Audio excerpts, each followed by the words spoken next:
zu rauchen, Fragen zu stellen, zu lernen. José Blanco, ein wandelndes Lexikon, was Tabak, was Zigarre betrifft. A very warm welcome also to Jeremiah Meerapfel, who joined in. Thank you so much for your time. I really appreciate that. Good to see you, brother. Das heißt, Familie Meerapfel, Lieferant absoluter Top-Qualität, Cameroon Deckblätter in Connection mit der Familie Fuente und José Blanco, ein gebündeltes Zigarrenwissen. Ja. So, Herr Wolfgang Held, das Mikrofon bitte abdrehen. Vielen Dank. So, please. Reinhard, kannst du bitte das Mikro muten? Danke dir. Hello, Maris. So, Jose, my dear friend, would be kind, could you please introduce a little bit yourself? Tell us who you are, what you're doing, since when you're into the cigar business. I mean, you are the man, you are the professor. Please share your wisdom with us. Well, first of all, Johan and everybody who's tuning in tonight, thank you very much. I know that Europeans know a lot about history. So remember when Christopher Columbus came back here in 1492? I was on the second wave in 1495 with Ernesto and a whole bunch of guys. No, but talking seriously, I'm fourth generation. My great-grandfather grew tobacco. My grandfather, my father, my cousin Haji grows tobacco. I've been smoking for 55 years, and now because of COVID, I had to stop for 3 months, and to be honest, it's really killing me. I've had the privilege and the honor to know and to work with some of the greatest master blenders that our industry have seen. My father was a great smoker, and he knew a little bit about tobacco too. He didn't grow a lot of tobacco, but it was great tobacco. And I worked for Grupo León Jiménez 30 years, where I was head of sales for Presidente Beer, but the last 14 years was directly involved in La Aurora. Then I retired in 2011, and I said, this is gonna be it. But then I got a lot of calls from a lot of companies, and to be honest, I never wanted to really work with big companies. I always have worked with family-owned companies. So I went as vice president of Joya de Nicaragua for 2 years. Then after 2 years in Nicaragua, which I love, my son was born there, Emma loved it. We want to go back to DR. I did a little bit of consulting. I started our brand that was doing very good. But when the FDA came up with the predicate dates, I said, looking into what it was going to cost and everything, and I said no. Then I got a 3-year contract with Ernesto that I had a great time. Then my father had left land and business in DR, and my longtime friend and lawyer had died, and I had to address those things between September, October, and November of 2019.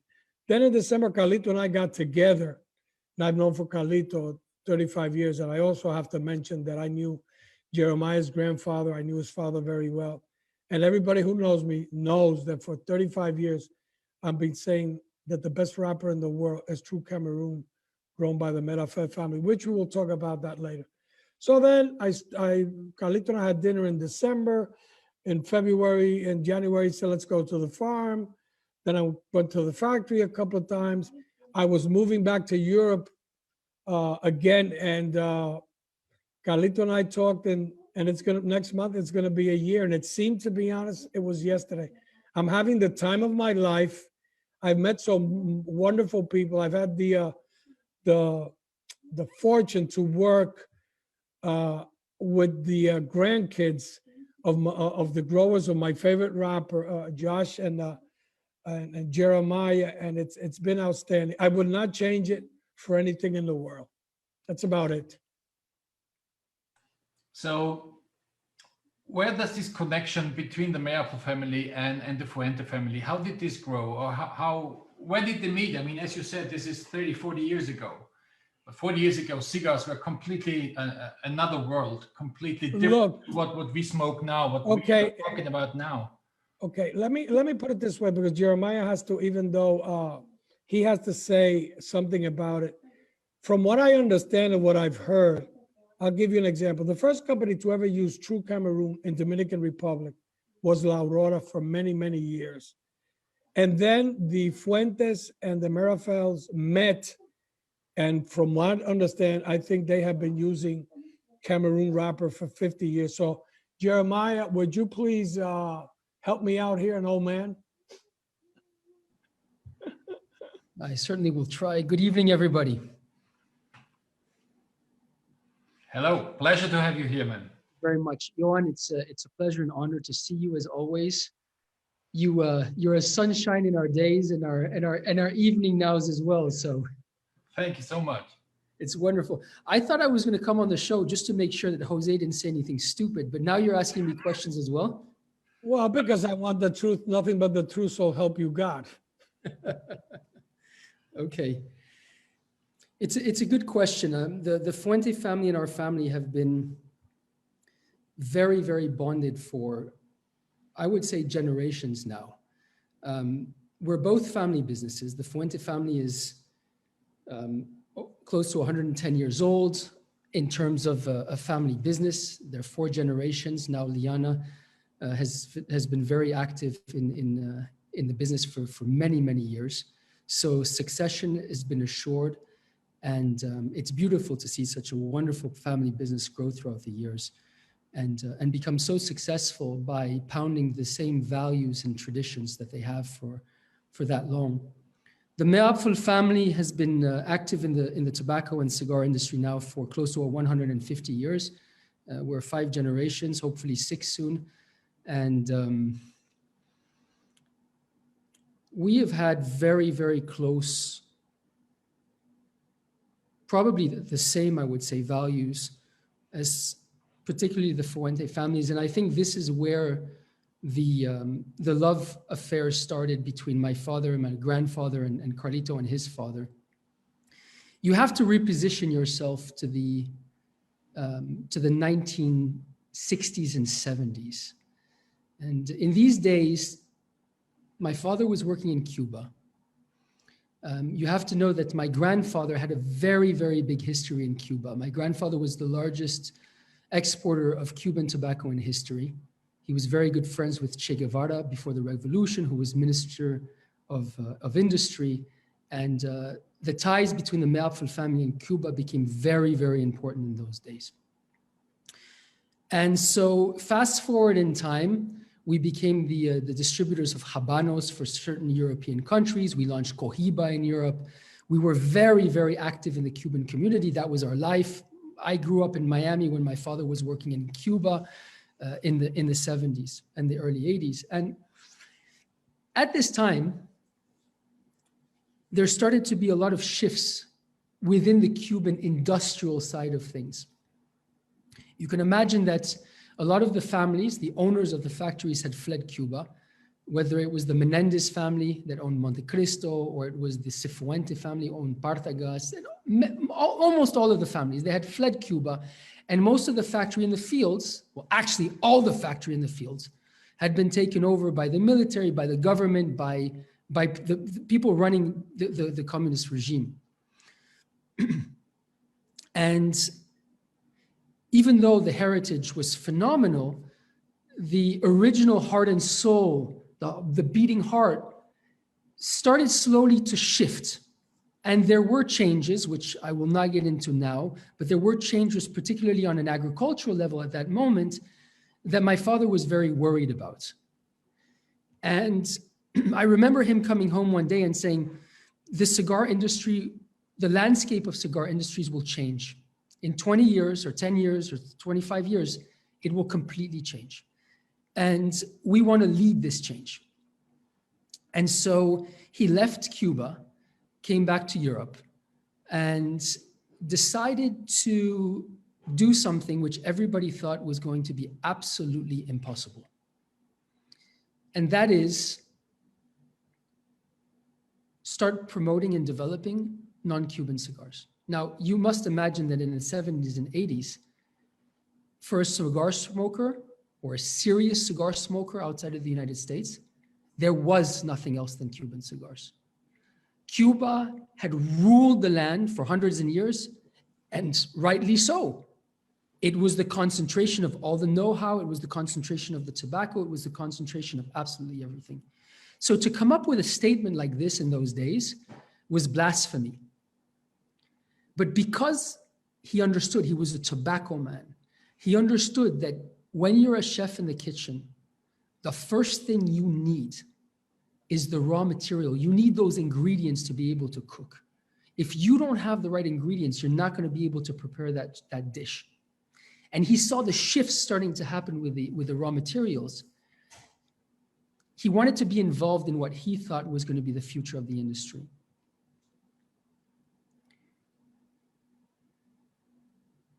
At that moment,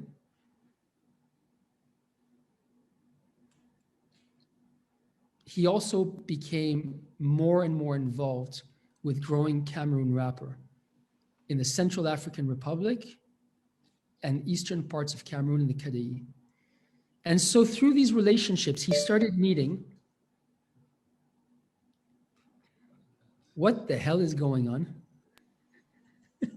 I have no idea, Reinhard. Do you have any idea what it is? Have we been hacked? Oh, I don't know. FDA. Probably, yeah. Either that or the communists are spying on us. It's all good, but you know, sometimes iPhones can have a life of their own, and then people start sharing screens and stuff. Oh, no more screen sharing here. It's all been taken care of. So at this moment, he started getting close to a lot of the old families that either had their roots in Cuba or had just fled Cuba. He was very close to the Menendez family, as Jose knows, already from the days in Cuba, which owned Monte Cristo, which left. The Cifuentes afterwards sold out to General Cigar Company. So the Coleman family then owned the Partagas brands. The Fuente family, who were already established in the United States for some time, had unfortunately had a very bad experience in Nicaragua with a burnt down factory, and were just setting up shop in the Dominican Republic. And so he was going around and meeting all these families that had unfortunately had to leave the Cuban land, their homeland, and started working with them and started selling tobaccos to them. And he very quickly realized that this was going to reinforce his initial hypothesis. When he started meeting these families and working with these families, he understood that they had brought with them all of the know-how, they had brought with them all of the passion, all of everything, and that these guys were really going to make a difference and completely shift the premium cigar industry as we had known it for the past 1,000 years. And he became part of the movement. We started importing cigars into Europe, which were non-Cuban cigars at that time. And this was the same time, you guys must imagine that this was the same time when we were launching Cohiba for Cuba Tobacco and, you know, distributing Monte Cristo and distributing Joya de Monterrey and all the big Cuban brands. And started getting involved with blending cigars with various families, such as the Fuente family. The Don Carlos line, which became the cigar of Carlito's father, of Don Carlos, was originally put together for the European markets. And so for the international markets, because at that time, there was a true separation between what the US was consuming and the rest of the world. The US was consuming, it was a very new market, let's say I'm not talking about Tampa, Florida, and a few other places where there was a Cuban concentration, but this kind of new wave of smokers that was happening throughout the country were smoking quite mild cigars, usually Connecticut shade, light wrappers. That was the cliche of a Dominican cigar in the 70s, 80s, and 90s. And then you had, you know, the Cuban smokers, which were looking for something very different. And so there was really this understanding and this love and the passion of where are we going in the future? What's going to happen in the future? And how do we build the future? And that's exactly the time. It was in the 70s, in the late 70s, exactly the time when my father as a very young man and Carlito as a very young man, actually much younger than I am now, met and fell in love and, you know, had dreams. Carlito was just starting out in the Dominican. He had just started up his factory with his father. He just moved from Tampa to the Dominican Republic. And the world was in front of them. The dreams were in front of them. This was 50 years ago, 50 years ago now, 40, 50 years ago. And my goodness, has the world changed. Today, the cigar industry represents probably about 500 million premium cigars, of which probably close to 400 million are consumed in the United States of America. And Cuba represents 80 million of that 500 million. So the shift in the industry was so massive. And I think Carlito Fuente was a massive part of that shift. Not simply because he makes such great cigars today and because he became who he became, but because in the 1970s and early 80s, he was a man that created blends which were so unique and so special, which enabled family like ours to be able to go outside of the US and start developing these markets internationally and start going head to head with what was considered at that time to be, you know, the finest cigars in the world, and implant the seed, plant the seed of changing the paradigm of what the premium cigar market looked like. So coming back to your question, what makes our family so close? Johan, what makes our family so close is that there was a dream a long time ago. And that dream was a multi-generational dream of people who stood for what they believed in, did it with passion, did it with honor, did it with hard work, and never let go, ever. And here we are today, 50 years later, and we're still doing exactly the same thing and walking the same walk and talking the same talk. Thank you, Jeremiah. May I ask you one more question? Because, I mean, I know there's a lot of tobacco grown in Indonesia, in South America, and Latin America. Who had the idea to go to Africa, to try there? Who knew that the soil there would be perfect for tobacco, that it would work with that Sumatra seed you use, to find the right plant, to find the right seed? Was this all your grandfather, or was this the tobacco knowledge your family had? Or how did you come to the idea to go to Cameroon?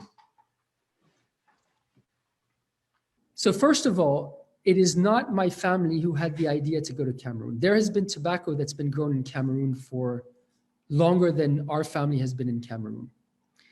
The only difference is that it was government run. It was run by the French monopoly, the CETA at that time. And originally, the operation existed to cater for the mass market cigars that were produced by the French monopoly, and cigarettes, by the way.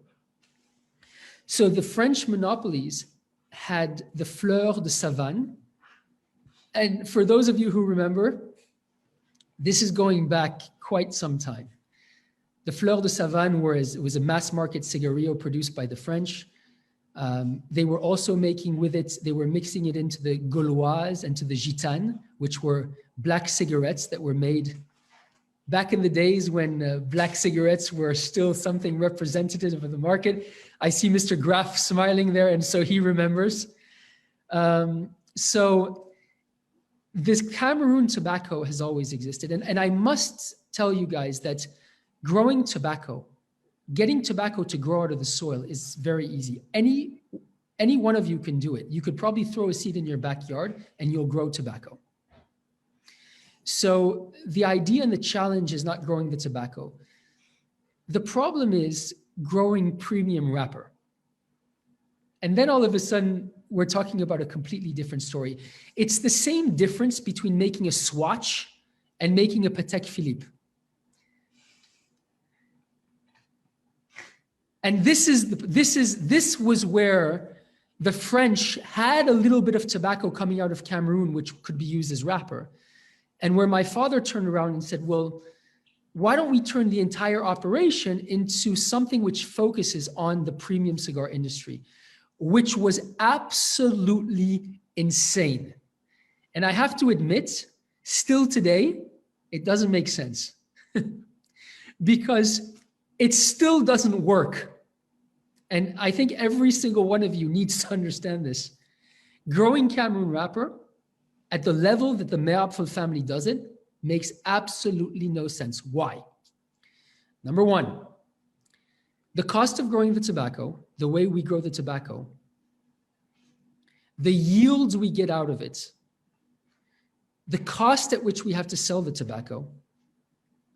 If you are not one of the elite manufacturers of the world, if you are not somebody who has zero compromise in the ingredients you use on your cigar, you will never, ever use Meerapfel Cameroon on your cigars.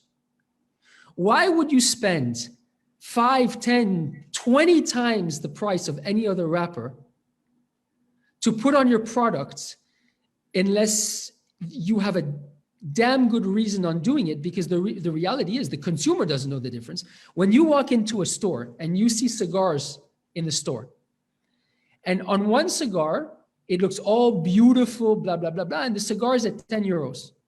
And next to that, you have another cigar, or 12 euros or 15 euros, whatever it is. And next to that, there's another cigar at the same price.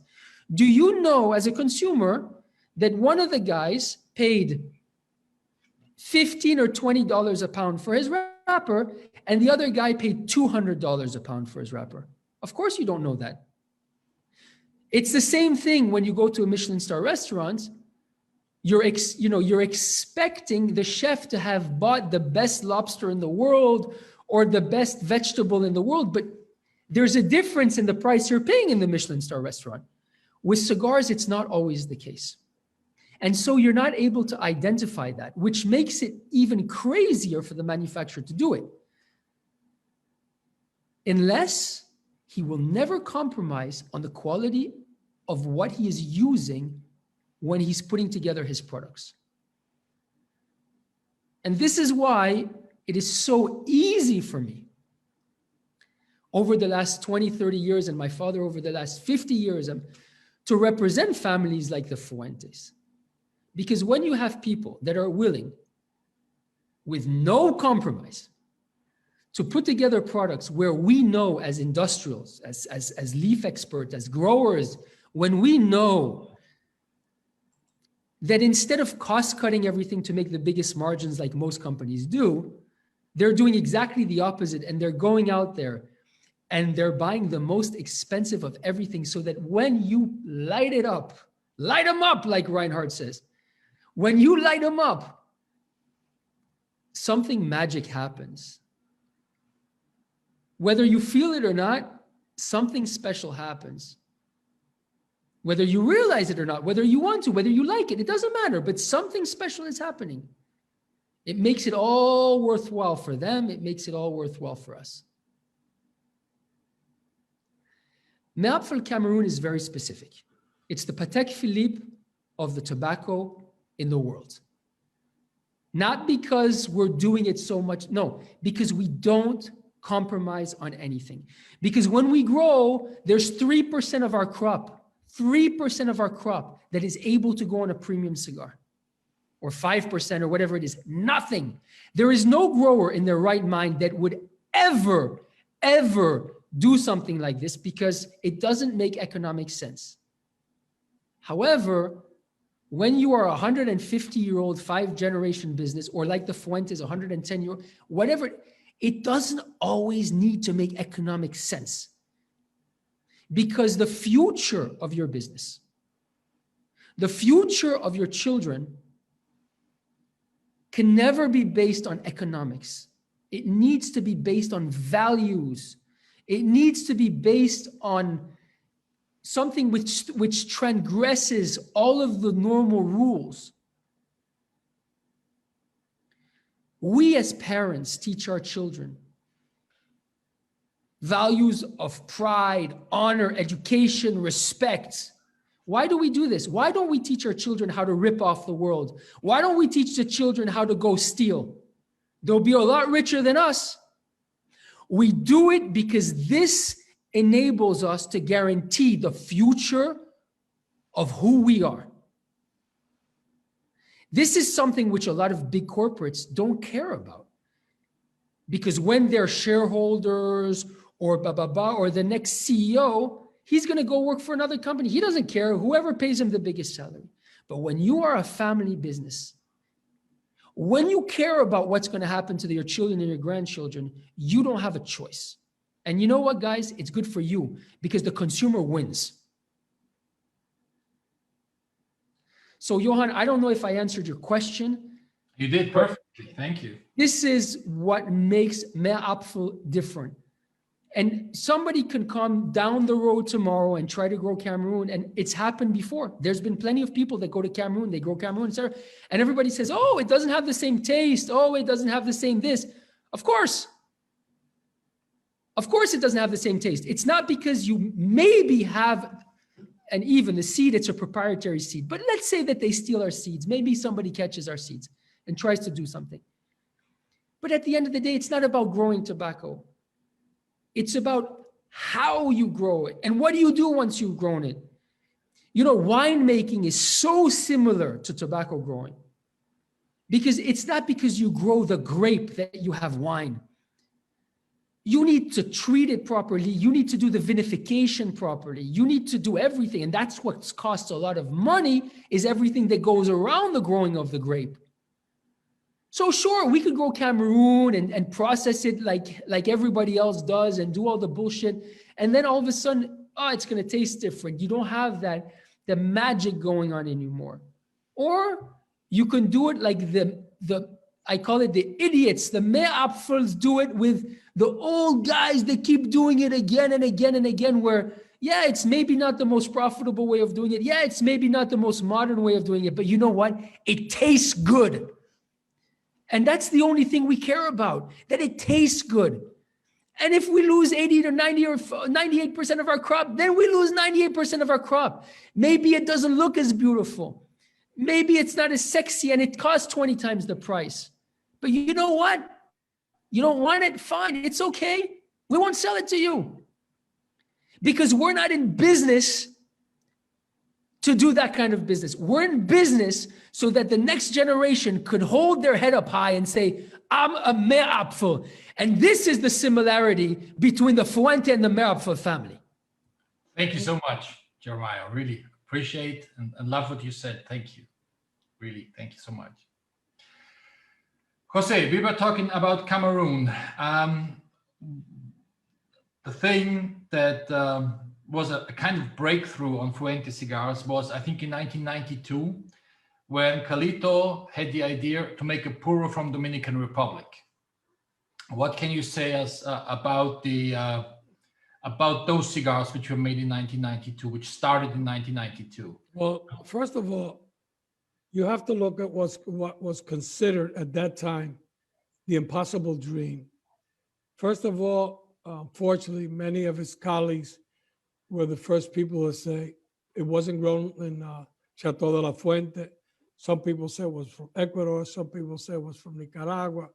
People made up all the stories in the world because, to be honest, many, many people, even Guillermo's father, tried to grow wrapper there. Did he do it a couple of years successfully? Yes. But the way that now Carlito for 25 or 26, 27 years has done it, nobody in Dominican Republic. And at the same time, we have to acknowledge that, first of all, to grow wrapper in Dominican Republic is so hard. And all of a sudden, they come out, Don Carlos gave Carlito all the support. They come out with this very, very unique cigar that at that time changed every cigar in the world. It was full flavor, it was full body, it was rich, it was bold. Nobody in the industry, and it doesn't matter what country, had ever seen a cigar like Opus. You know, the thing about Opus, and I've had this conversation with Carlito many, many times, you know, some cigars taste like Cuban, some cigars taste like Nicaraguan, some cigars taste like Honduras, but Opus tastes like Opus. There is nothing even in the Fuente portfolio or from any company in Dominican Republic or another country that tastes like Opus. It's a very, very unique taste. And to be honest, I think it's more of an acquired taste than anything else. It's something that you have to smoke it and smoke it and smoke it and really realize how different it is from any other cigar. I mean, we make great cigars. I mean, everybody knows I love the Añejos, I love the Don Carlos. Cameroon is my all-time favorite wrapper.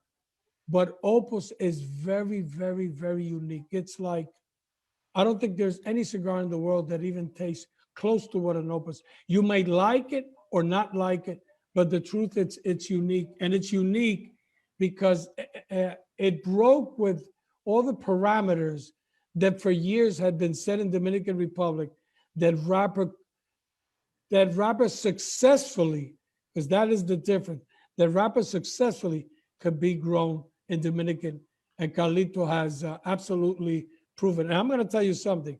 I've been to a lot of farms, all the farms in Dominican, many farms in Cuba, all the farms in Nicaragua. And I can tell you, and this is not because I work with the Fuentes and the Meerapfel now, there is no farm in the world like Chateau de la Fuente, in my personal opinion. And I've seen many people that have gone there and says, it's unbelievable is the word. But what makes it so different to grow a wrapper in Dominican Republic? Is it, You know, is it the terroir? Is it the climate? Or what makes it special? And why do you think that Carlito has found out how it's possible?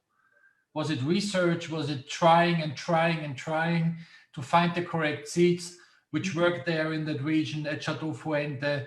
I mean, I know that he took really a high risk, that there were stories where people went to his father and telling him, your son will ruin the company, will ruin your heritage, but he didn't give up and started and tried to make this project, which worked out in the end, God bless. So why is it so difficult for people growing wrapper leaves in the DR? Well, we have to go back a little bit. A lot of people don't understand that farm originally was not a Fuente farm. It was, in my opinion, for one of the most prestigious family growers in the world that are the Olivas, not Oliva tobacco, Oliva, Don Angel Oliva, Johnny Oliva, and Jonito Oliva now. And Don Angel Oliva had bought that farm, I guess, in the late 70s or 80s. If Carlito would be on board, he could know exactly what it is. And they tried to grow wrapper and wrapper and wrapper. They did, but it was wrapper that was, I think it was a Connecticut wrapper they were growing at that time. And then Carlito, one day, somebody had visited and had told them that even though Fuente was making great cigars, what they did was assemble cigars. So that kind of got Carlito thinking. And then that's when he talked to Olivas, took over the operation. And it's true what you said, because he has said it. A lot of people said, Don Carlos, the kid's crazy. I mean, whatever, it's not going to work. Nobody has been able to do it. And I know he spent a lot of time and a lot of money, trial and error, trying to grow different seeds and doing different things you do until he finally got it. I think it was 1992, if I'm not mistaken. And after that, I think they let the wrapper age for 3 years. And I think it was 94, 95 when Opus originally came out. But to be honest, even though some other people grow wrapper in Dominican and they're growing a little bit more wrapper than before. And to be honest, it's complicated because we're very close to Cuba. It's more or less the same micro climate that we have.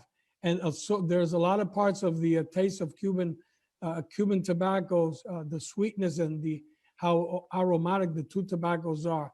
But to be honest, I take my hat off to Carlito and his father and what they have done. And I still, to be honest, think the best is yet to come out of that farm because they're always working on different aspects to come up with things that are very unique. And that wrapper is one of the most unique wrappers in the world, without a doubt. So does Fuente grow the tobaccos they use for the cigars on their own fields, or do they buy a lot of tobacco for their fillers, for their binders? Well, you know, I'll give you an example. Carlito has been growing, the Fuente have been growing tobacco in Nicaragua for many years. I think Carlito told me right now they have 5 crops that they have not even touched 1 leaf of tobacco. Now, the thing is that with the Fuentes, I've always worked with the same people. They work very close with the Oliva family, the same companies in Connecticut. They get the Connecticut broadleaf. With Jeremiah's family, has been 40 plus years. So when you have the same suppliers all the time, you really have the consistency. Carlito knows where all those tobaccos is grown in Dominican Republic. He works with the late Alfredito Jorge, which, by the way, Jeremiah knew very well, passed away a couple of months ago. So when you're working with the same people for 20, 30, 40 years, you know where the tobacco is grown, the honesty of these people have. So they've been very consistent with that. And I think one of the main things about the Fuente product is the uniqueness of it, the way the cigars are made, the way the tobacco is fermented, the way the cigars are blended. Everything is unique. And, you know, like we always say, you take the portfolio of Fuente from an 858 to an Opus or a Magnum or a Don Carlos or a Hemingway, the cigars totally taste different with different characteristics, different strength, different taste profiles. And that is what we call, in our way, the magic or the Midas touch of a master blender. And now, you know, Carlito's like a mad scientist. You know, some people call him the toy maker because all the creativity is done. But what people don't understand is when Carlito comes out with a project, it's 2 years, 3 years. It's not like, let's put these leaves together. Okay, I like it. Come on, let's make it. Some of the cigars that we sell have to be aged over a year. And there's some special cigars that have been in our aging rooms for 2 years, 3 years, 4 years, 5 years. Carlito lets them sit down, sit there, and when he thinks it's ready and he has an idea for it, then he comes out with this. Because at the end of the day, one of the main things that you have to have to be a successful tobacconist is great old age tobacco, and you have to be very patient. If you're not patient, it's not going to work. Take my word on that. I mean, actually, I'm smoking a Magnum R52, and I wrote the story of that cigar that it took more than 5 years to create the blend to make that cigar.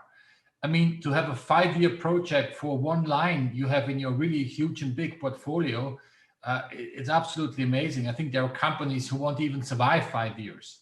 So, I mean, is this part of the heritage, of the knowledge of the people you're working together since ages, that you can take the time you need to create something special? Absolutely. And I'm going to give you an example, and I've said it many times in my seminars. Sometimes you take 2 great tobaccos, 4 or 5 year age, let's say a Piloto Cubano, it could be Criollo 98, Corojo 99. And then you put it together with a nice wrapper, with a nice binder, and you two or three different blends, different proportions of Ligero, Visos, and Seco. And you leave them there for 21 days.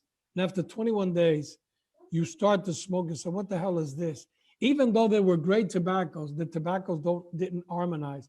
What people don't understand is when you're making a blend, remember always on a scale of 1 to 10, flavor has to be 10. And you've been in my seminars, people tend to confuse flavor with strength. You can have a mild cigar that's full flavor, and you can have a cigar that's just strength, that's going to really hit you up front. So when you're making those blends, you have to go back and look at your fillers. You have to see the percentages. Maybe I was using a Ligero binder with a very thin wrapper, because you can't use a high Ligero as a wrapper and use it as a binder, because then you're going to have a combustion problem and it's not going to burn the way. So then you might want to reduce the amount of Viso or the Ligero and maybe use a Seco binder, because you want better combustion and you want the tobaccos to harmonize. So you do that again with 4 or 5 blends and leave them 21 days. But let's say after 21 days, you get that blend that you really like. Then you smoke it at 30 days. And then the final part of that, you're going to leave that for 60 days. And after 60 days, the cigar completely changed. It could change for the best, or it could just come up with notes, or something's missing. It could be the balance, the complexity, whatever you want. So you really have to take your time when you're blending. You have to be patient, you have to be creative, and you never want to do what you have, or like a lot of people that say, well, I want to be a padron, I want to be a fuente, I want to be this. No, you have to be genuine, you have to be creative, because you cannot go after something that's already successful. You know why? Because it's already there. So unfortunately, at the show, for years, a lot of the newcomers would come and they know I smoke everything. Will say, hey, Mr. Blanco, look, this is my card. These are 3 cigars. And the first thing I'm going to ask them is, where are the cigars made? Oh, made in Nicaragua, Honduras, Dominican. So what are you looking to do? Oh, this cigar is just like a Fuente, or just like a Padron, or just like Pepin. And the first thing I would tell them, look, I'm going to smoke your cigar. And to be, with all honesty, you're completely wrong. They say, why? I said, because those cigars are already successful. Be creative. Try to do something, a shape, a size, tobaccos that are different. Don't go that way. And some say, you know, you're right. Some don't like it, because a lot of people don't like to hear the truth. But it is what it is. I have fun with it. I will enjoy the cigars. I'll smoke them, that's for sure. So, Jose, we got a question in here from a user. It's beside a Fuente. It's why Cuban brands don't have the quality now. In the last years, I missed the quality they had before. What is your opinion on that? Look, we always. I know you're very diplomatic, always. I know you're always very diplomatic and very straight. So no. Listen, to be honest, with all honesty, and everybody knows that I smoke Cubans. I like them when they're good. But if you go back and see what's come out, once in a while they'll come out with something unique. But if you look at the general production, it's not even close to what it used to be. The land in Cuba is totally worn out.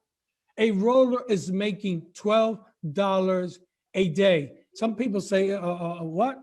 Is that $12 a month? And people say, a day, an hour? And I said, no, $12, regular production.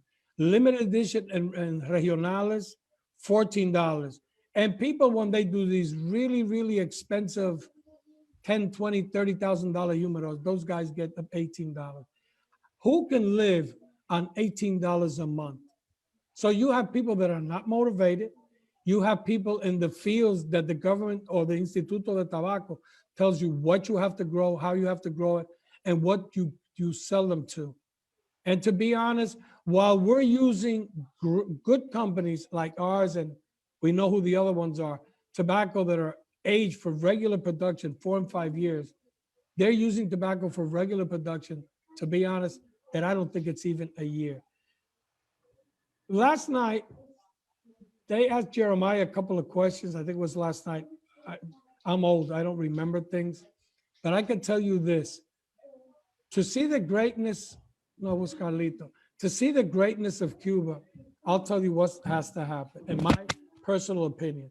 First, democracy has to come back. Then everything with the brands, the land, the factories, and all that has to be straightened out.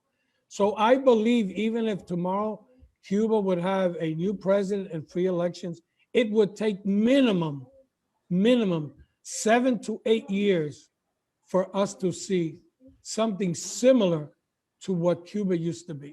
That's my opinion on that. I don't know if Jeremiah wants to put in his 2 cents. Jeremiah, what's your thoughts about that? Would you be so kind and share your thoughts with us? I think I mentioned it earlier on, and I'm not going to change from what I said. It's all about caring, it's all about pride, and it's all about family, and it's all about tradition. You bring those things anywhere in the world, whether it's in Cuba or in my backyard in Brussels, and you're going to be able to do something. Okay. The minute you start diverging from the elementary values that you need to create a luxury product, you're not going to be able to achieve it, whatever you do in life. I don't care if it's growing tobacco, making cigars, making wine, making clothes, cooking dinner for your children. It all boils down to the same thing. This is not rocket science. Thank you. Thank you. Ernesto, you know, I know you as a person from the times you were working with Ernesto, and we met in Basel once, and you told me that you learned from him the most underestimated leaf in a cigar is the binder. Can you tell us a little bit about your experience you made working with Ernesto about binders in cigars? Look, to be honest, I've always focused a lot on fillers and, of course, wrappers. When I was making a blend, it doesn't matter what I was making. I would say, I would look at the wrapper, whether it's Habano, Criollo, Corojo, Piloto, Connecticut broadleaf, Connecticut, which I'm not really a big fan of, and of course the fillers. And then working with Ernesto, and I mean, Ernesto is kind of a mad scientist too, like Carlito, and I have the utmost respect for him.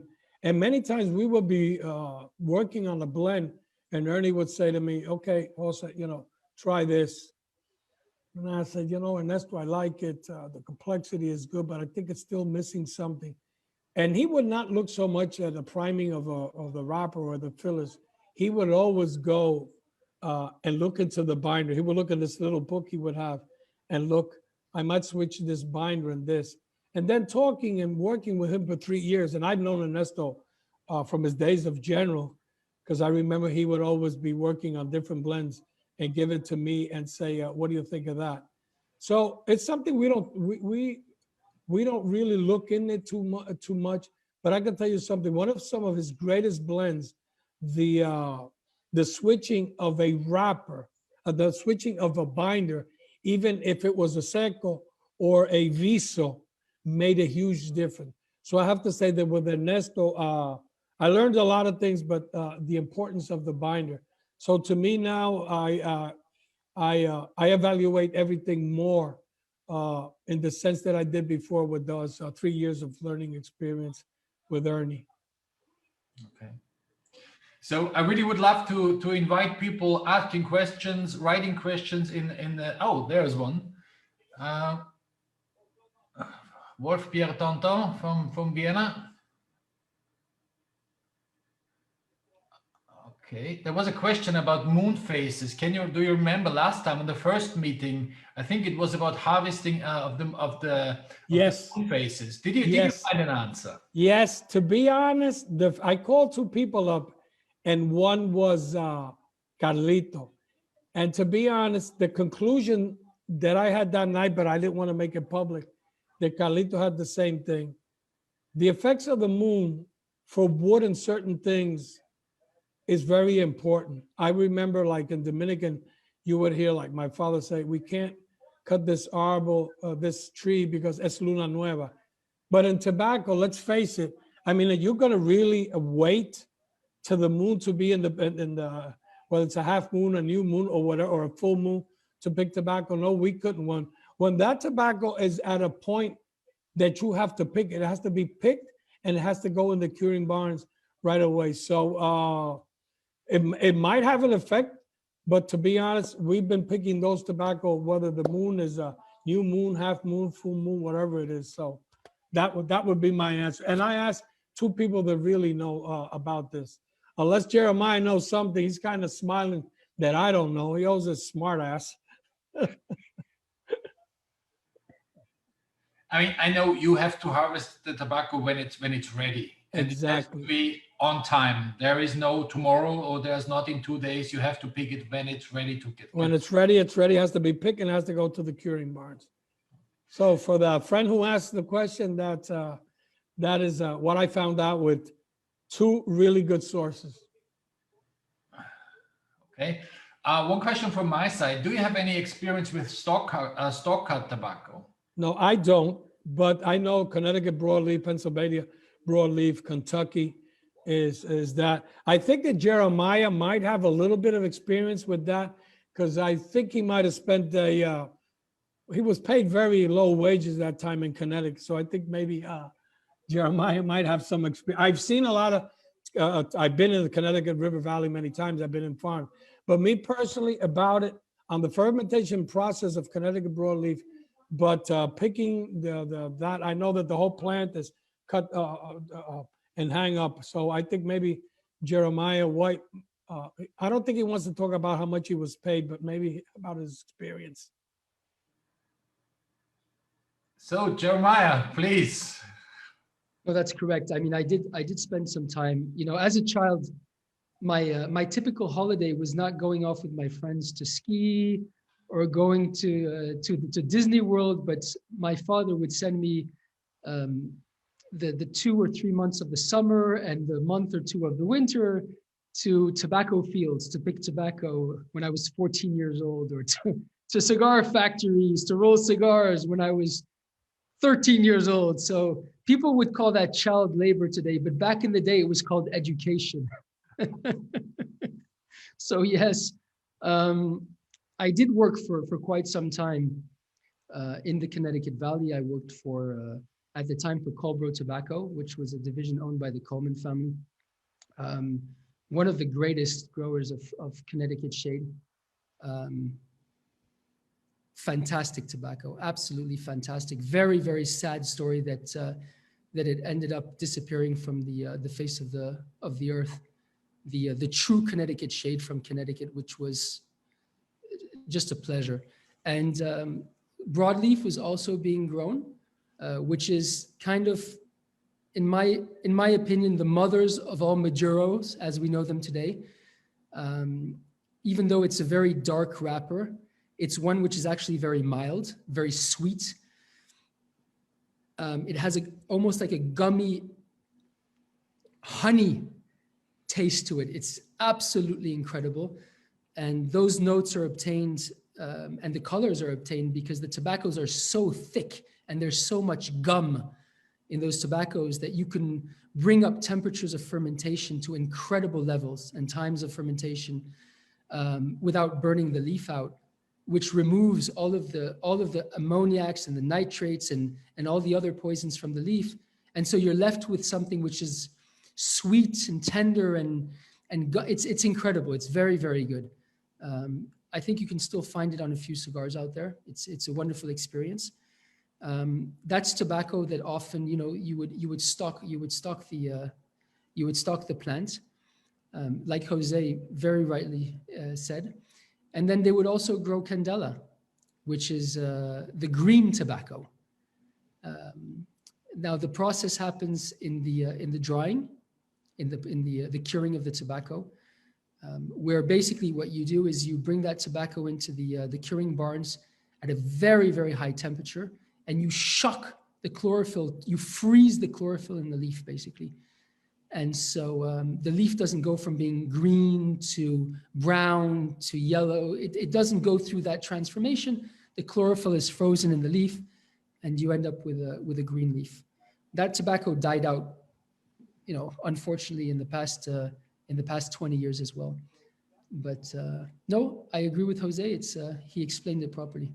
I mean, you find this tobacco, this candela, as a mixture on those power pole cigars made by Alec Bradley or Krishna Irola. But do you have to fermentate those tobaccos? Is it possible to fermentate those candela tobaccos? I mean, or will you lose the color when you fermentate them? I'm not an expert. I have very little experience with post growing and curing of the candela. I've never done it in Cameroon so far. And my experience with it, with Colbro tobacco, was in the fields and in the curing barns. So maybe Jose can enlighten us. He may have experience from his days at La Aurora with candela. So I gotta be a question for Neil the Professor on the Fuente show. I have to mind, okay? So maybe I'm the first one who nails you, man. Listen, to be honest, I never worked with candela. I gotta be honest also, never been a fan of it. I don't criticize it. It's not my cup of tea, but it's good because the other day I was asked a question through our chat and I did a little research and I'm just gonna bring up what I found out and Carlito agreed with it. Candela was actually started in Cuba, and it was an accident. And I mean an accident because in San Antonio de los Baños, that's a region where tobacco is grown, it was a very, very dry season. So, you know, the curing barn, when you have a dry season, you have to put buckets of water into it. The same way, if it's very humid, you have to bring heat in so the tobacco doesn't rot. So the story I was told, and I checked with 3 people about it, is that the guy was in charge of taking care of that curing barn had got sick and had disappeared for 3 days. So no air, no humidity was coming. And after 3 days, when the owner came to the farm, the leaves were there totally dry, and it has a fixed color of green. And that's when they called it falta de candela, shortage of fire, or had too much fire, and it was called candela. There's different stories about it. But the problem about the fermentation process on that, to be honest, it's great that the question has been brought up, because I will tomorrow call up a couple of people and find out so somebody does not nail the professor. Well, Jose, I have to say that Johan, he just nailed the professor and the godfather in like the blink of an eye. So Johan, I will send you a bobblehead on Monday. Well, thank you so much. Thank you. Jose, another question about Brazilian tobacco, about Matafina. What's your experience with this? Well, that I really gotta like personally. That I would yes. love To be honest, I have worked at La Aurora and other companies with Matafina. The problem with Matafina, they have not been growing it. I'll tell you my experience with tobaccos from Brazil. They're very aromatic and they're very sweet. Arapiraca, even though now they're using a different type of wood to cure it, I was never a big fan. Then the last couple of years working with Ernie, we had some projects that were done with Arapiraca. You have from Brazil, Arapiraca, Matafina, Matanorte, Matasur, Baiano, which is their version of Corojo. But to be honest, all those tobaccos have to be fermented in a different way. And what happens with tobaccos from Brazil, especially with Matafina, a lot of people over ferment it. And when you over ferment, you're taking out the essential oils and the sweetness that tobacco has. And it's the same thing if you don't give the correct fermentation process. And that's why sometimes you're smoking a cigar and you're picking up some sharpness, some bitterness, some sourness into it. It happens to me a lot of times because I'm kind of not as a mad scientist as Carlito. I would be smoking a cigar and all of a sudden, 1 inch into it, I'm picking up some sharpness or some sourness to it. What I would do is I would take with my nails or maybe with my cutter and try to take off at least an inch or an inch and a half of the wrapper. So then I would be smoking filler and binder. So if I'm still getting those notes to it, what I would do was cut the cigar and just take it apart and try to look at leaves. And sometimes you could look at the leaves and you can say there was this tobacco was not cured enough. And sometimes you see like some green spots on it and you know that something went wrong on it. But overall, I'm a fan of a Brazilian tobacco, but the problem is that my favorite one was Matanorte. They don't grow it anymore, and Matafina is very hard to get. Baiano, I'm okay with it, and Arapiraca, but not that I would go like crazy with it. I can only go crazy if I can't smoke Cameroon, and it's not because Jeremiah and I work together. Another interesting question from Wolfgang from Vienna is, what is the hardest part about being the sales manager of such a worldwide known and loved brand as Fuente? What is the challenge being, and what's for you the hardest part to be the international sales manager? Working with Jeremiah. I mean, I know you would love to travel. You want to come to see people who make shows, to make your blending seminars, which are absolutely amazing. And we are all locked down with this COVID, which we hope we'll get rid of. Well, let's say in 21. Let's hope and keep our fingers crossed. But is there any challenge without bashing on Jeremiah, where you would say it's hard for you to do the job? The other problem is Carlito too. So it's not only two problems I have, it's Carlito and Jeremiah. No, I have to admit, the poor guy is stuck between Carlito Fuente and Jeremiah Meerapfel. It's not a good place to be. And Jose Blanco, I have to admit, is unbelievable because he is able to take all these personalities around him, and I don't know how he thrives. You know, it's like bacteria in the jungle. It takes this crazy environment around it, and it's able to thrive. And Jose, I take my hat off, because to survive in an environment of all these wild animals around you and be able to come out a winner and take the brands and do what you're doing, you know, kudos to you, my friends. Listen, to be honest, Johan, the hardest part is not being able to travel to do the events, because when I got on board, and I know Jeremiah was very happy because he knew the passion I had for Cameroon and the respect I had for his family. And I knew that me working with him, we would be able to do a lot of things. I already had plans, and I told you in the beginning, I will see you, I will go to Germany, I will go to Switzerland. We had all these plans made, Carlito and myself, and then Jeremiah also, and not be able to travel, it's been hard. Sometimes the lack of, that we don't have enough product, even though Fuente has been backorder since, I don't know, the last 20 years. So that COVID has hurt us. But at the same time, I've met so many great people. The idea of Jeremiah putting together the Meet the Professor, I mean, has been amazing. The amount of people that we have brought to the program, the same thing that Reinhard has done, even though they're very similar, but we're three. Reinhard is a one-man team. We're a trio. And sometimes we have our arguments and all these things amongst ourselves, which people love. With Reinhard, he's more diplomatic, as we say in Spanish, tigres. So we got a lot of things going out of us.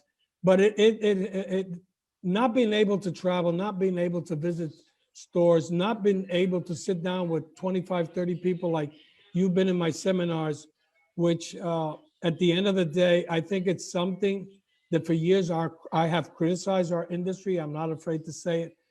Sometimes we only look at the bottom line to sell cigars, which is important, keeps us in business.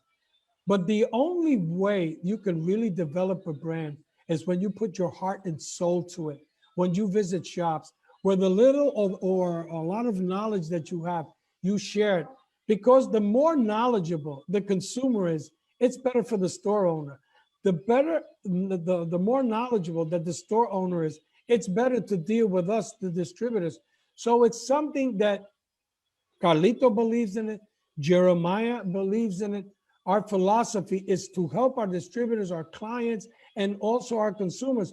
Because at the end of the day, and we have to be honest, Jeremiah's not the most important thing. Carlito's not the most important thing. I'm not the most important thing. The consumers are the most important thing.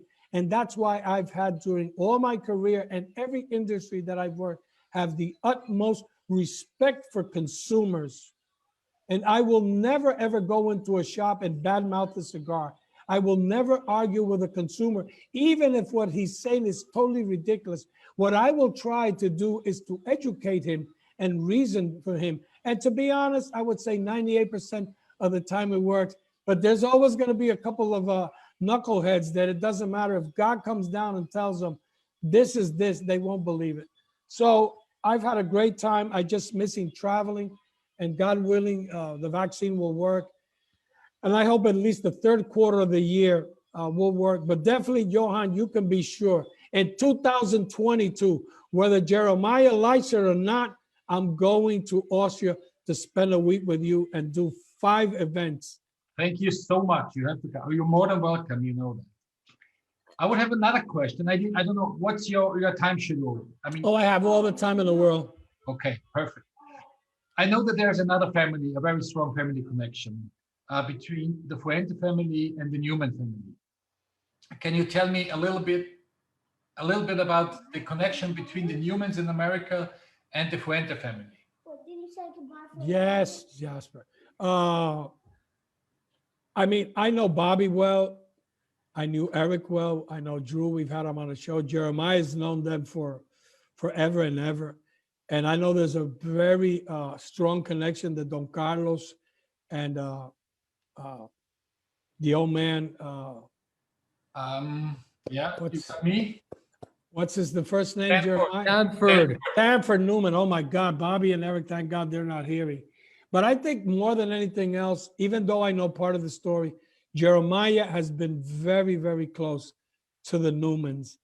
And I think that he's better off giving an explanation about it. They're very, very close, and it's a very close personal and business-wide relationship. I mean, I know that they did some really great projects in the Dominican Republic for education, building kindergartens, schools, Yes, yes. university hospitals. So I think this is a very important thing to tell also people, that you do a lot of social work, and that those two families, Fuente and Newman, do a lot for their workers, for the people who work on their farms, to help them get education, stay healthy. I don't know, Jeremiah, can you tell us a little bit more about this? It would be my pleasure. I think, Johan, that what you're describing is the pinnacle of what life is all about. I think that when you're able to live your life and able to live your dreams and do it in a way which is honest, which is full of pride and integrity, and at the end of all that, if you're able to give back and able to help others, you've truly made it. You truly understand what it's all about. And you're truly a special human being. And I think that the Fuentes,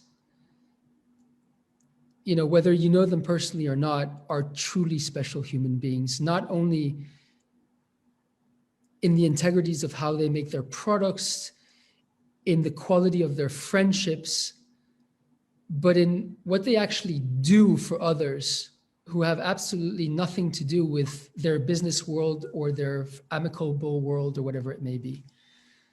But it's about giving back to society, giving back to people who need help. And the Cigar Family Charitable Foundation, the CFCF, is an amazing example of that. The Dominican Republic is a land which, like a phoenix, enabled the Fuentes to re-exist. They left Cuba, they got to the United States, they started over, they went to Nicaragua, they started over, and they ended up in the Dominican Republic, and they started over. And this environment and these people, this family which they created around them, enabled them to do something which is absolutely spectacular. And I don't think there's so many people in the world that understand that, like Carlito Fuente understands that. His perception and his understanding of the importance of people is incredible. And I mean, you know this, Johan. Carlito was my father's best friend when they were young. Carlito was like an uncle to me. He partially raised me. And when I lost my father at a very, very young age, the Fuente family, and Carlito in particular, took me under his wing. And Carlito, since I'm a little kid, always told me, Jeremiah, it's about people. It's all about people. And this is reflected in everything he does, Johan. He reflects this, like I said, in his business relationships, in his friends' relationship, but the CFCF, he brought it to another level, and he gave back. He is giving back to the communities of the Dominican Republic like very little I've seen in my lifetime. This Cigar Family Charitable Foundation is the model foundation of the United Nations for the Caribbean. This place is insane. They have built health facilities, they have built educational facilities, they have built sports facilities. They are taking children from the streets of the Dominican Republic who live in communities where the parents are involved in crime, are dying very young. They are taking them off the streets. And these kids have now become lawyers, doctors. Some of them have gotten scholarships to study in great universities in the United States of America. And what's even more dazzling, what's even more incredible in all of this is that these children are coming back, these adults, these young adults are coming back from the Dominican Republic now with lawyer degrees and doctor degrees, and they want to give back to their communities. So not only have the Fuentes, and the Newmans were very much part of this as well, not only have they taken off the streets, I think it's over 500 students now that are studying in these schools. So you can imagine the impact it's unbelievable.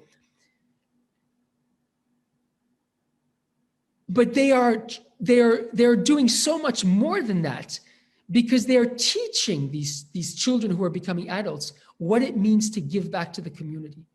And I think that this is probably one of the most exceptional things that I've witnessed in my life. I've seen people give money to charity. I've seen people build charities. But it's like the story of, the poor man that walks up to you and reaches out for you to give him a dime or a dollar. And instead of doing that, you give him a fishing rod and you teach him how to fish. They are doing so much more than just helping somebody. They're helping people to help others. And when you have the capacity and the vision to be able to help people help others, you're no longer just changing the life of one person at a time, but you're having a multiple effect on generations to come.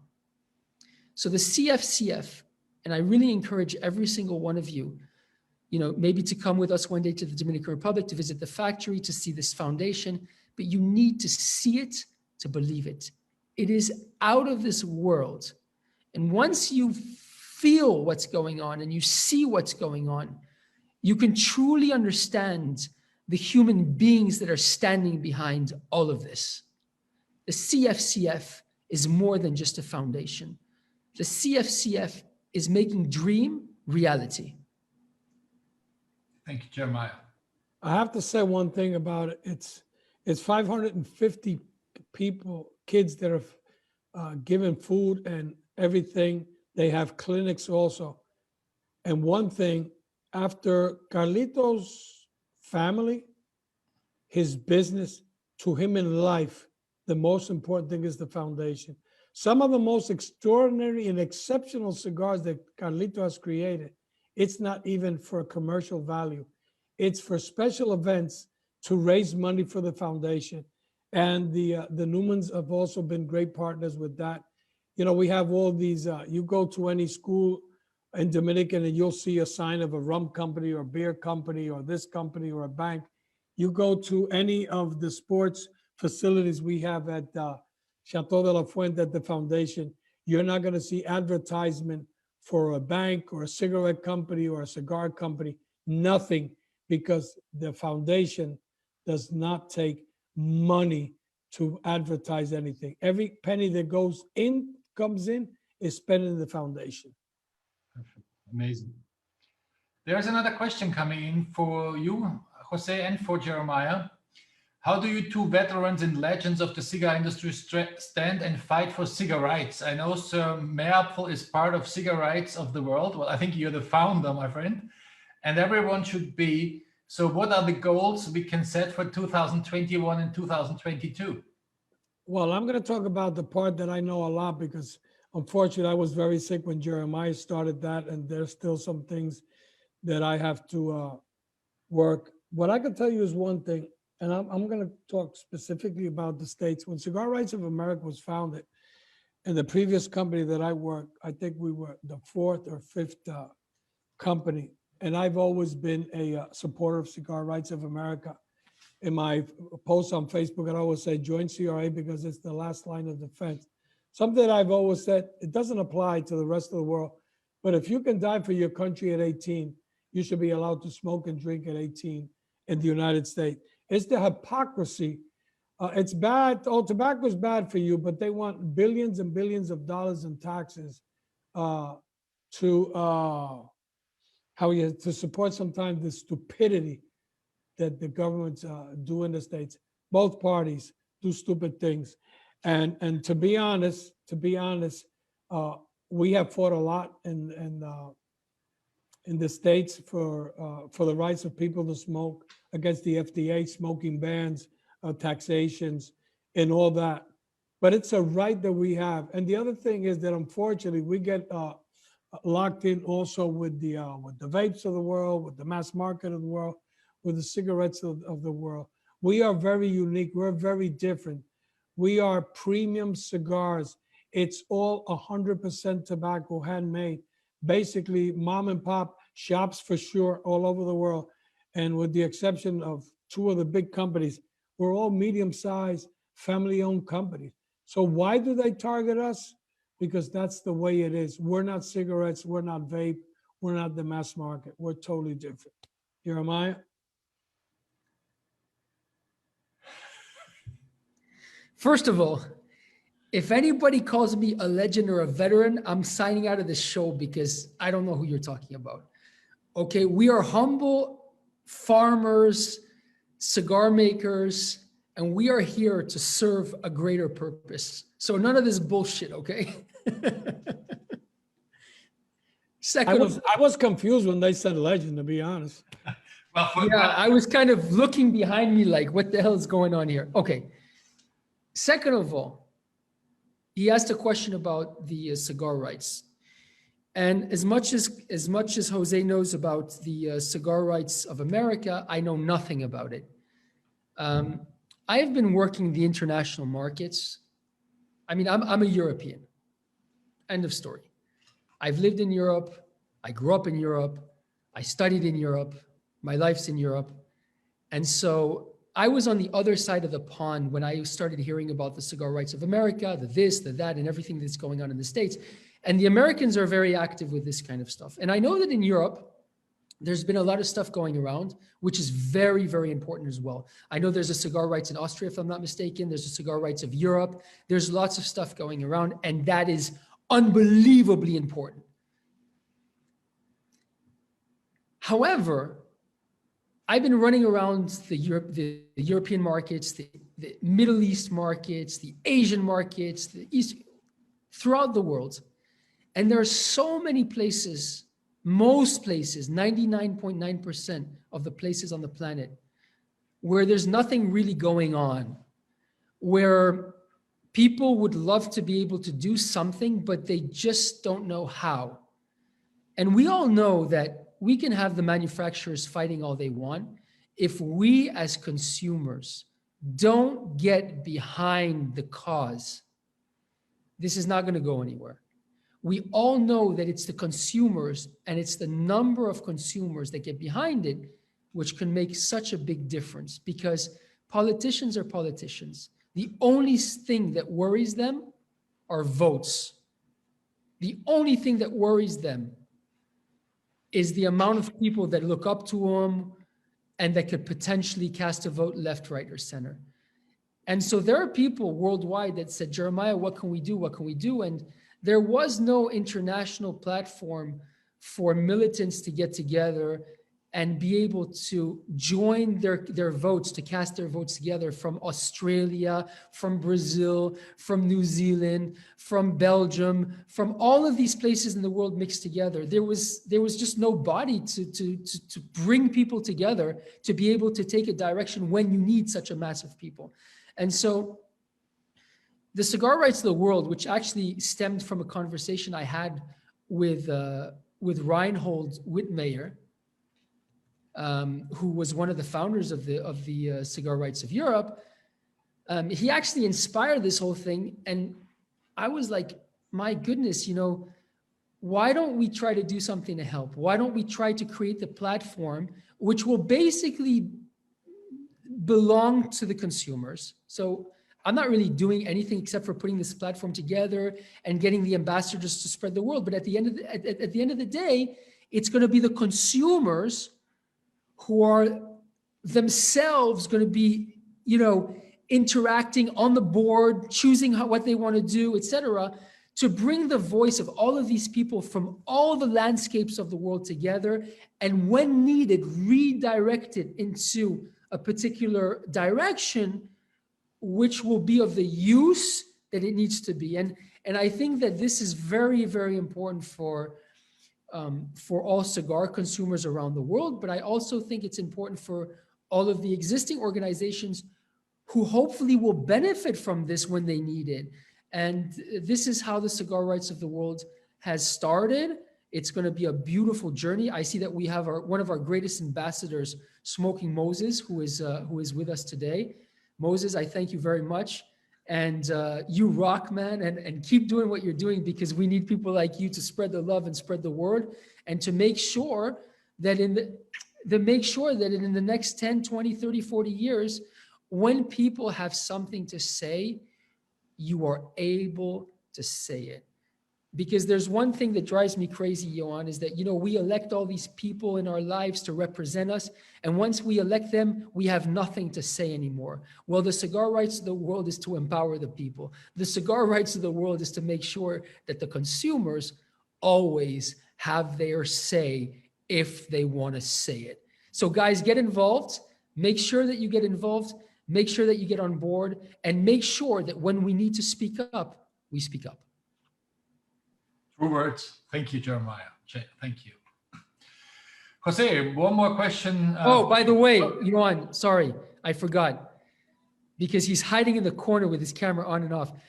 You know that we have the president who's putting all of this together with us today, Mr. Reinhard Porrick, by the way. Oh, yeah, I know. So all of us, please, thank you, Reinhard, because at the end of the day, I always have great ideas and I'm always dreaming. Carlito and I were always crazy dreamers and everything. But the reality is you need people to do the work, and without them, nothing happens. Reinhard, love you, man. Thank you so much. Thank you, Jeremiah. Jose, maybe one last question to you. Can I say something, Johan? Look. Well, it's you. It's about you. It's not about me. Listen what I'm going to tell you. We've done 3-hour shows, so you're not going to cut me short. We have to do at least 2 hours. So you still have half an hour, and I know that people have some questions. So, and Jeremiah, he hardly sleeps, so he's like a vampire. Yeah, but let me tell you something. If you let Jose talk for 6 hours, he's going to talk for 6 hours. He's more than welcome. Jose, yes. Please. Yes. Jose, you were saying. No, I don't have a problem with that. I could be here for a couple of hours more. A young man like you. Perfect. Jose, what can we expect from Fuente? Is there something new in the pipeline? Are there new projects? Is there something coming? Okay, let me put it to you this way. This is something that I learned from years of seeing the performance of Fuente, my good and very close relationship with Carlito. Carlito is a combination of the CIA, MI6, and Mossad together. You can't get those three intelligence agencies, you put them together and you cannot get a word out of it. I found out of the Pinks because he showed up in Tampa and showed. I found out about the Naked Kings because I found out. You never know with him. Even you're at the factory and everything is like a mystery and all things like that. And I understand why. Because I think part of the success of Fuente has been, without a doubt, Don Arturo, Don Carlos, Carlito, the ability to create, but also to blend. And because we have so many copycats, with all due respect, in the industry, and a lot of people copy our stuff, or the ribbons, or the shapes, or the boxes. At the end of the day, I don't think what makes the difference, because I think it's something very unique on our side that we're great at making cigar creativity. But to be honest, even if I knew, let's say I would have a hint of something. If I were to say it on Monday, I would get my pink slip. So I know he's working on a lot of things, because he's gotten, he's like the mad scientist in the lab doing his stuff. But to be honest, outside that we know that the Padron Fuente project is something that's going to be coming out. We don't know if it's going to be this year because of COVID and has to be presented. He talked a little bit about it last night. Other than that, and I don't think if Jeremiah would knew something, I don't think he's going to really risk his friendship with Carlito and say something. So no hablo inglés. I completely disagree with you. I mean, you just mentioned the pinks. I mean, I was talking to Mr. Jeremiah a few days ago, or weeks ago. So are they on the way to Europe? Are they already here? Will they come? They're not. They're not on their way to Europe, and they're not already here. We will not be seeing pinks for the months to come. Okay. The pinks were made in very, very, very, very small quantities. Very small quantities. There was only a few rollers, maybe 1 or 2 rollers that made the pinks. And Carlito wanted to make sure that these cigars went to just a few brick and mortar shops in the United States. He had a commitment to customers that have been supporting that company for the past 40 years, who were hit very hard by the COVID, who were having a lot of difficulties. And Carlito made sure that the few cigar boxes he had of the pinks and a few other items went to the brick and mortar in the United States to show his support. We did not need that on the international markets. We were doing a lot better, so to speak. We had a lot easier time. The environment was less difficult, and Carlito, rightly so, directed the help to the people who really need it at the time that they really need it. And I think that we should all respect that, and we all do respect that. I never agree with Jeremiah, but I'm going to agree with you on this one. It's the truth. Okay, well. However, if in the next 6 to 12 months we don't see those cigars, I'm going to get on a plane myself and fly to the Dominican, and then Carlito can start hitting me and I can start fighting for it. Jose, sorry, yes, please. No, what I was going to say is that unfortunately, I haven't been able to get the Smoke the Naked Kings and the pinks because the week I got sick was actually a week that I was going to spend 3 days in Tampa in a week in DR. And then I was supposed to go to DR last week, 2 weeks ago also. And because of COVID, and I'm not. So I don't know what a pink tastes like. I don't think Jeremiah knows what a pink tastes like either, or the Naked King. So, we're when you eat something that, you're just like this, dripping. So I can only dream pink, but I haven't smoked pink yet. I'd love to see you in pink, Jose. That's my No, that ain't gonna happen. That's my next challenge. But let me say something, Johan, because there's something important we need to talk about. Everybody mentions, or you mentioned this evening, the special cigars and what. But let's not forget, there are so few companies in this industry that have managed to consistently rock the industry with 4 or 5 core lines of cigars that whatever you do have become classics, have become legends in themselves. I'm going to say something that I shouldn't be saying. When a new cigar comes out, I can find it very interesting. I can even really like it. But at the end of the day, I sit in my garden, I sit in my living room, and I light up a Don Carlos. I light up an Arturo Fuente Hemingway. I light up an 858. Why? Well, it depends what you like. I'm not a Ferrari guy. Ferraris are not for me. I love getting into a Ferrari once in a while and revving it up and maybe have my kids and scare the shit out of them around a turn.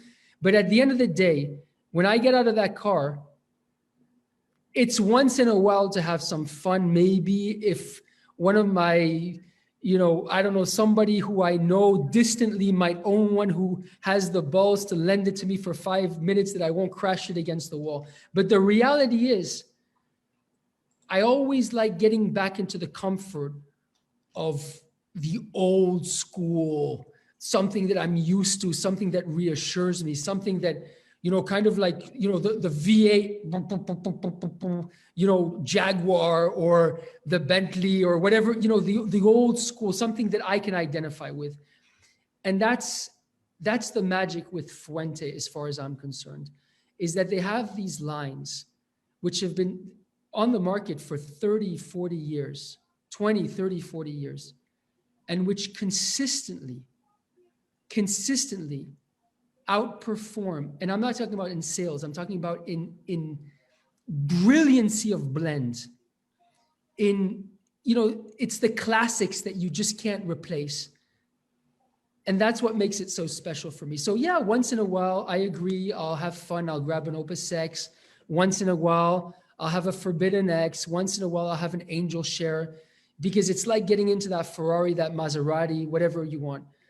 But on a day-to-day basis, and maybe it's just my taste, but lighting up a Don Carlos Robusto, or lighting up a Hemingway short story, or lighting up even an 858, that hits the spot, Johan. I mean, this is what as an importer, what I can say, what fascinates me on the Fuente lines, on the Chateau, you have in every price range, for every pocket, you have really fantastic cigars. You have a lot of different shapes. So if you like Coronas, you will find your cigar. If you like Robusto or Toro, you always will find a cigar that fits you. And it's from, I can talk about the Austrian prices. We start €4.40 for the Exquisitos, and it really goes up until 50 euros. But in that wide range, you have so many fantastic cigars that really everyone who loves cigars will find a stick who fits in. This is what I really appreciate and what I like. This is just what you said. And for me, I like the vintage selection Robusto. It's absolutely amazing. We today brought onto the market a double Robusto. So I try to really bring more of the Fuente cigars. Which double Robusto did you bring in? The double Chateau. Oh, wow. Fantastic. So really, I'm trying to bring in new stuff, to bring in a little bit of varieties of cigars, because your portfolio, if you look on the homepage, nearly every cigar you can get in 3 binders. We are here 8 million people, so you can calculate how many people are smoking cigars. But I think Fuente is really, what I see on the figures from last year, is increasing enormously over the last year. So I'm really happy for that, and I'm really thankful for your support, Jeremiah, and also for Jose's support. Reini, I love you. So we have here another question coming in. Let me check. Johan wants to check the question. Maybe just in the meantime, I just wanted to say something, also because Jeremiah just perfectly triggered something when he spoke about the Ferrari, and then the well-known comforting element of the old school and the tradition. Because Cigar Rides of the World was mentioned before, Jeremiah is the quintessential gentleman of the old school and the tradition and the Uber tradition.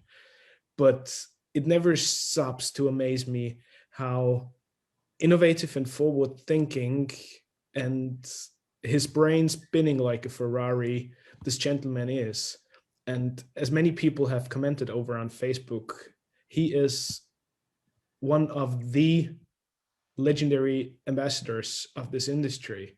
And so I just wanted to also take a moment and thank Jeremiah for the effort, for the passion and the commitment that he puts into everything that he does, but also into innovative ideas and uniting elements like the Cigar Rides of the World movement. And thus I am happy to play my little part in that and support a greater cause. But it's because of people like Jeremiah, like Jose Blanco, and like Carlito Fuente that the industry is what it is and will be in the next 100, 200, and God knows how many years. So for that, I just wanted to say a brief thank you. Thank you very much, Reinhard. Thank you, Reinhard. Now I'm embarrassed, but thank you. So I have another interesting question coming in from a brother from Switzerland, Stefano Net. He's Venetian and part of the Venetian Cigar Club. He's a social pedagogic. Is it the right word? He would love to know, to you, Jeremiah, and to you, Jose, what makes you really angry when you think about it, the cigar industry, and what makes you happy on the other side? Is there other maybe behavior in our small little industry where you say, yeah, I really hate that, and on the other side, what makes you happy working in this industry? That's a very interesting question, and I'm going to go first because first I'm older than Jeremiah. Age before beauty, come on. One of the things I love about the industry, I love the camaraderie, the most of the time respect that people have for fellow smokers. I like also, I've seen so many people that have come lately in the industry that are making great cigars, that have been creative, that are not copying anybody, that they've created their own style of blending, doing events, boxes, bands. You know what I really dislike of the industry? That sometimes I dislike seeing a salesman, ex-company, go into a shop and say to a consumer, why are you smoking that shit? Or publicly in front of 8 or 10 people criticizing a company, or even worse, with the former company he used to work because he was fired because he was lazy or probably stealing, and saying things about that company. And I've, put it this way, I've had encounters with salespeople that after they go into the parking lot, I've gone after them and I said, you know, so-and-so, you said that this company does this to the wrappers, they do this, they do this, they do that, which you know it's not true. But right now, with this new brand that you're selling, who says that those 10 or 12 people in the shop are not saying, well, if he's saying this about his previous company, who says that his company is not doing the same thing?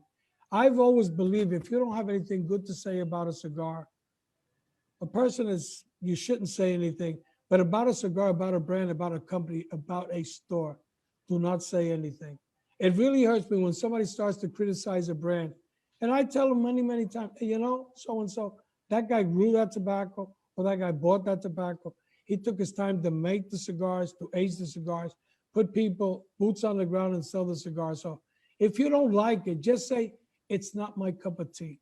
I mean, we could get into a lot of things, but what I most love, to be honest, about the passion, about the industry, is the passion that so many people that I've known and so many people that I'm working with have for it. And that at the end of the day, we want to be our best at what we could do and just bring joy and pleasure to people.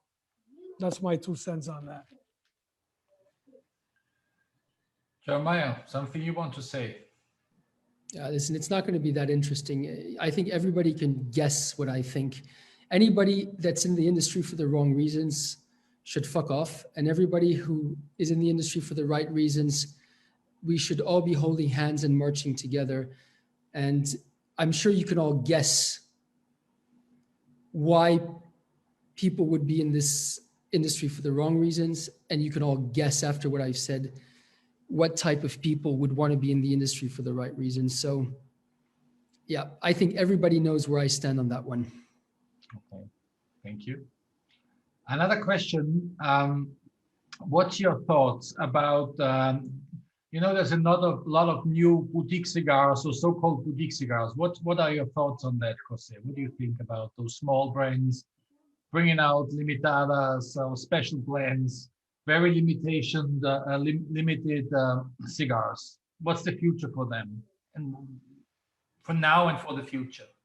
Look, to be honest, I'm not going to mention names, but everybody knows that there's 3 or 4 guys that in the last 4 or 5 years have been very successful.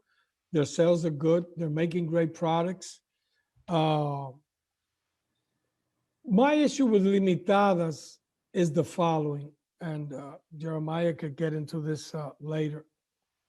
Can you really build a brand towards the future just doing limitadas? Okay, so you made 20,000 cigars, you have a $15 tag price on them, and you sold them. But you have to have core lines. And I'll give you an example. In our case, Flor Fina, Don Carlos, Hemingway, the Magnums, Opus when we could have them.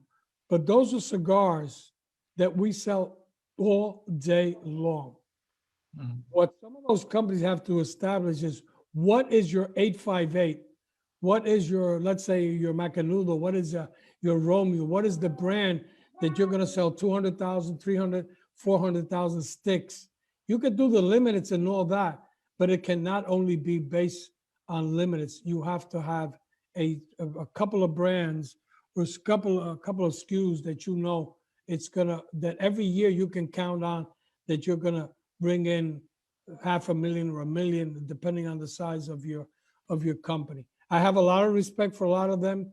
Some of them are kind of goofy, I would say, but they have their following. At the end of the day, you know, it's all about the cigar, the creativity. But you know, somebody can make a cigar one time that's be good, but you have to be consistent year after year after year after year. That is the difference with some of them. Another interesting technical question coming in about the fermentation. What are the differences about fermentation in different countries and in the different types of tobacco? That's a very interesting question, and I've talked about that many times. What is the first thing the fermentation has to that you have to look at? You have to look how the crop was. Let's say it rained a lot. The leaves are going to be this size, very thin leaves, very thin stems, very light colors, and hardly any oils. Depending whether it's Connecticut or Cameroon or Connecticut broadleaf or Habano or Arapiraca or Negro San Andres or Corojo 99, it's going to be at a very lower temperature, and the process of the fermentation is going to be shorter. Let's say it hardly rained, so you're going to have very small leaves, very dark leaves, thick veins, thick leaves, and very oily. The fermentation process on that, depending, to give you an example, Connecticut broadleaf could be up to 130, 140 degrees. And it's going to be Fahrenheit, of course. If it was Celsius. We're in Europe, you know. I know, Fahrenheit. Set fire on tobacco. I know, 130, 140 Fahrenheit. But the fermentation process of that is going to be much longer.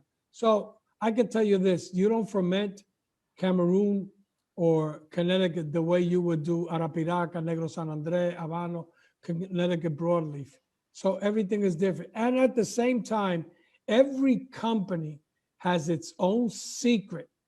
And it's not a secret, I would say a process, how to ferment. You would see pictures sometimes of bulk of tobacco that go way above your head. And then you will see bulk of tobaccos that are very low. You will see in some places that you go that it's all on top of each other. And then you go to other places that it has a hole in the middle.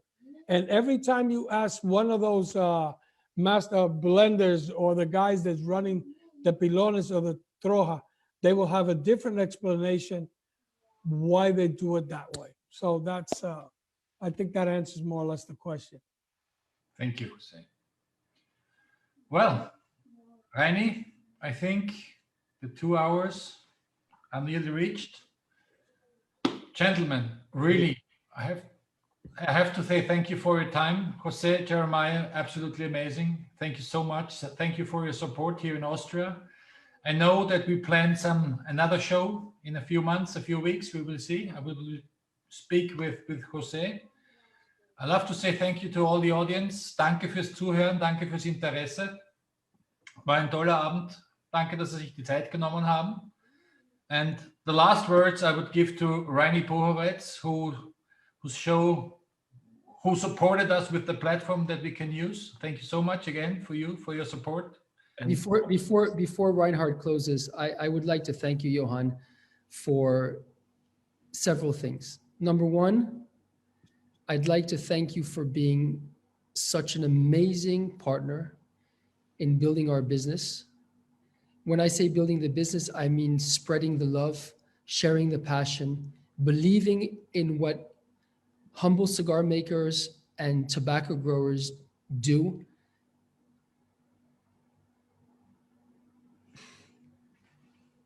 Bringing what we care for so much to the consumers, because without partners like you, Johan, it's very difficult to get the message across. And the importance that you have in this chain, the importance that you put into it, the values that you put into it, enable this to be something so much more than just selling cigars. You're making it possible to take the flame which lights us up and which drives us every single day of our lives, and you take a piece of that flame and you bring it to the consumers. And for that, Johan, we and I will be eternally grateful, because you are making our job worthwhile. That's the first thing I would like to thank you for. The second thing I'd like to thank you for is for your fantastic taste in suits. Today. When I see a gentleman with a pinstripe suit, it makes me smile, and I know that I have a good partner I'm in business with. Johan, you're the best. Thank you so much. Thank you.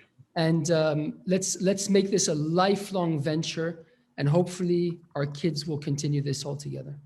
Let's hope. Thank you so much, Jeremiah, for your kind words. Really appreciate. Thank you. Johan, I want to take the opportunity first to, first of all, for our friendship that we've kept very close. And like when I got on board, I told you that I would support you, and we talk sometimes 2 or 3 times a week. Then maybe a week will go by and we talk about different things.